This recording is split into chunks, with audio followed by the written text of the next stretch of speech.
যাদের পায়ের কনুই অথবা হাতের কনুই এরকম ভাবে কালো থাকে, তো কিভাবে এই কালো দাগ দূর করবেন চলুন যাই দেখে নেই tips and tricks. Let's go. তো প্রথমে একটা বাটিতে, ঠিক আছে, আপনারা একটা বাটি সংগ্রহ করুন। বাটিতে টুথপেস্ট অথবা কোলগেট যে কোনো একটা এগুলো একটুখানি নেবেন, নেওয়ার পর একটু সুগার নেবেন, এরপর গ্লিসারিন নেবেন। গ্লিসারিন নেওয়ার পরে একটু লেমন, একটু করে লেবু চিপড়ে এর রস এখানে মিক্স করবেন।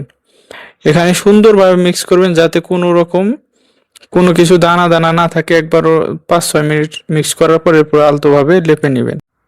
এইরকম একটা সুন্দর হাত পেতে হলে আপনাকে যা করতে হবে চলুন যাই দেখে নেই। তো প্রথমেই দেখা যাক কিভাবে এরকম করতে হলে কি কি দরকার।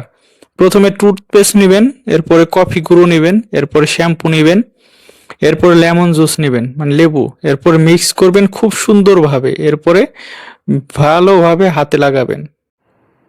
যাদের এই ধরনের পা ফাটা আছে তারা কিভাবে এই পা ফাটা রিমুভ করবেন চলেন যাই দেখে নেই।